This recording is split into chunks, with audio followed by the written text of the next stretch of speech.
ಈ ನಡುವೆ ನಾಗಮಂಗಲ ಗಲಭೆ ಪ್ರಕರಣದಲ್ಲಿ 15ನೇ ಆರೋಪಿಯಾಗಿರ್ತಕ್ಕಂಥ ದಿವಾಕರ್ ಅಂತಕ್ಕಂಥ ವ್ಯಕ್ತಿ, ಈತನ ಮಾವ ಪುಟ್ಟರಾಜು ಅವರು ವಿಧಿವಶರಾಗಿದ್ದಾರೆ.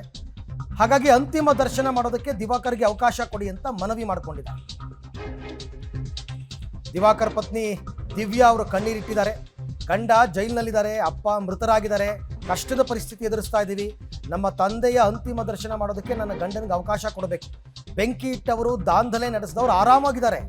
ತಪ್ಪು ಮಾಡದ ಯುವಕರೆಲ್ಲ ಜೈಲು ಸೇರಿದ್ದಾರೆ.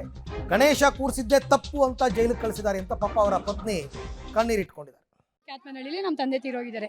ಈಗ ನಮ್ಮ ತಂದೆನ ಅವ್ರನ್ನ ನೋಡೋಕೆ ಅವಕಾಶ ಮಾಡಿಕೊಟ್ರೆ ನಮ್ಮ ಜೊತೆನೇ ಕರ್ಕೊಂಡು ಹೋದ್ರೆ ನಾವೇ ಕಾರ್ ಮಾಡಿ ಕರ್ಕೊಂಡೋಗಿ ಕರ್ಕೊಂಡ್ಬಿಡ್ತೀವಿ. ನಮ್ಗೆ ಅಷ್ಟು ಅವಕಾಶ. ನಮಗೆ ಪೊಲೀಸವ್ರ ಜೊತೆ ಕೈದಿಗಳ ಜೊತೆ ಬೇಡ. ನಮ್ಮ ಅಪ್ಪ ನನಗೆ ಇನ್ನೂ 4 ಜನ ದೊಡ್ಡಪ್ತಿರು, ನೀವು 2 ಚಿಕ್ಕಪ್ತಿರು, ನನ್ನ ಅಣ್ಣ ಎಲ್ಲ ಬರ್ತಾರೆ. ಅವ್ರನ್ನ ಆ ರೀತಿ ನೋಡೋಕೆ ಇಷ್ಟಪಡಲ್ಲ. ಈಗ ಈ ವಿಷಯ ಕೇಳೋ ತಂದೆನ ಕಳ್ಕೊಂಡಿದ್ದೀನಿ. ತಿರ್ಗಾ ಬೇರೆಯವ್ರನ್ನ ಕಳ್ಕೊಳ್ಳೋಕೆ ನನಗೆ ಇಷ್ಟ ಇಲ್ಲ ಸರ್. ನಮ್ಮ ಜೊತೆನೇ ಕಳಿಸ್ಬೇಕು ಅಂತ ನಾನು ಕೇಳ್ಕೊತಾ ಇದ್ದೀನಿ ಅಷ್ಟೇ. ಬುಧವಾರ ನೈಟ್ 1 ಗಂಟೆ ರಾತ್ರಿ ಅರೆಸ್ಟ್ ಮಾಡಿದ್ರು ಸರ್. ಈಗ ನನ್ನ ಜೊತೆ ಕಳ್ಸ್ಕೊಡ್ಲಿ, ನಾನು ಕರ್ಕೊಂಡು ಬಿಡ್ತೀನಿ. ಬೇರೆ ಪೊಲೀಸವ್ರ ಜೊತೆ ಕಳಿಸಿ ತಿರ್ಗಾ ಇನ್ನೊಬ್ರನ್ನ ಕಳ್ಕೊಳಕ್ಕೆ, ಎಲ್ಲರೂ ಶುಗರು ಹಾರ್ಟ್ ಪೇಷಂಟೇ ಸರ್, ಎಲ್ಲರನ್ನೂ ಕಳ್ಕೊಳಕ್ಕೆ ನಂಗೆ ಇಷ್ಟ ಇಲ್ಲ. ತಂದೆನ ಕಳ್ಕೊಂಡಿದ್ದೀನಿ, ತಾಯಿನೂ ಕಳ್ಕೊಳಕ್ಕೆ ನಂಗೆ ಇಷ್ಟ ಇಲ್ಲ. ಹಳ್ಳಿಯನ್ನ ಪೊಲೀಸವ್ರ ಜೊತೆ ನೋಡಿದ್ರೆ ಏನಾಗುತ್ತೆ ಹೇಳ್ರಿ, ಯಾರೇ ಹತ್ಯೆಗಾಗಲಿ.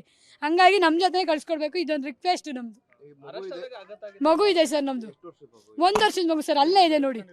ಅಪ್ಪ ಅಯ್ಯೋ ರೂಮ್ ಎಲ್ಲ ಹುಡುಕ್ತಾನೆ ಸರ್, ಅಪ್ಪ ಅಂತ. ನಾನು 9 ತಿಂಗಳು ಬಾಣ್ತನ ಮುಗಿಸ್ಕೊಂಡ್ ಬಂದಾಗಲಿಂದ ಅವ್ರ ಅಪ್ಪನೇ ಅವನನ್ನು ಜಾಸ್ತಿ ನೋಡ್ಕೊಂಡಿರೋದು. ನನ್ಕಿನ್ನ ಹೆಚ್ಚಾಗಿ ಅವ್ರ ಅಪ್ಪ ಸಾಕೋರೆ ಅವನ್ನ. ಈಗ ನನ್ಗೇನು ಸರ್, ನನ್ನ ಜೊತೆ ಅವ್ರನ್ನ ಕಳ್ಸ್ಕೊಡ್ಬೇಕು.